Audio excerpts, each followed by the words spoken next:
An employee drove me back on a very slow buggy, and when I arrived at the gate, all the people who had been waiting were gone. I ran up to the counter and threw my 2 small tickets desperately into the flight attendant's hands. I begged to be let on. It was everything to me that I be let on, but she said the plane had already left. I spent days waiting for the next plane that was headed to where I wanted to go. I finally managed to board. Once again, there were people I knew there. I went to use the bathroom in the back, and the plane took off while I was sitting on the toilet. Though I knew the flight attendants would have been upset to find me there, I was happy because the view from the bathroom window was so amazing. We were flying so low to the city, just above the highways, flying in between the homes, dipping down sharply, then up. Then I realized this was not the way it was supposed to be, and I got scared. We flew over a vast recycling center that only poor people used. Their bags of garbage went on forever. I was certain the plane would make an emergency landing there, but when it did not, I made a quick decision and slipped out the back door of the plane's bathroom. I landed safely on the ground, my fall softened by all the garbage bags. I went into the recycling center, just a wooden shack surrounded by garbage, many miles from where we had taken off. Poor people were handing their garbage across the wood counter, and the man behind the counter was paying them pennies for it.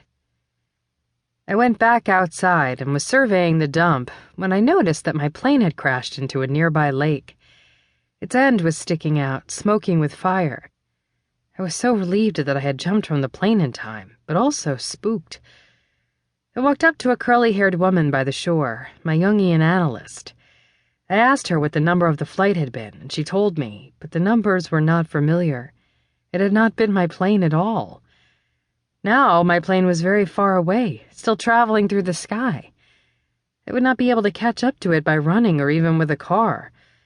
I would have to find my way back to the airport, back from this unfamiliar town, and take yet another flight out. I woke at 4:30 in the morning, my heart beating fast. I had to discuss this dream with my Jungian analyst, so I went to my computer and made it gently ring. My analyst's name was Anne. She was in her mid-50s.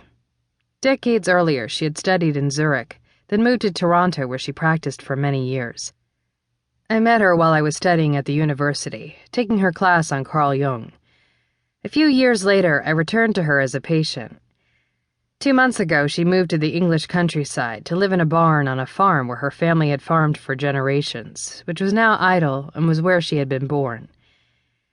I felt so grateful when she answered my call. It was almost 10 in the morning there. She asked me how I was, if I'd had any dreams. I told her about my dream, and she asked me if I had made any decisions lately. I couldn't think of any. Then I remembered my breakfast with Margaux and my desire to pull the play. Anne asked, "Did you imagine writing the play would get you somewhere higher and better, just like an airplane does?" I didn't know how to answer such a plainly obvious question. Of course. But then writing it turned out to be dangerous, like the airplane in your dream. So you've decided to quit. You slipped out of your marriage, too, which you also hoped would get you someplace higher and better. Sheila. Wait. I want to cancel the play not because it's dangerous, but because life doesn't feel like it's in my stupid play, or with me sitting in a room typing. And life wasn't in my marriage anymore either. Life feels like it's with Margaux, talking, which is an equally sincere attempt to get somewhere, just as sincere as writing a play. Sheila sees Anne glance into the corner of her room. Anne. But life isn't only where things are exciting. It's where things feel hard and stagnant, too. And arguing for a pure act that doesn't have a product in the end, well, there's 2 things there. One is there's not a concern for making a living, and second is there's not a concern with working to the end and winding up with something solid. Sheila. Except for the story of what happened. The story of you talking to Margaux? Perhaps. Sheila becomes ashamed at the thought.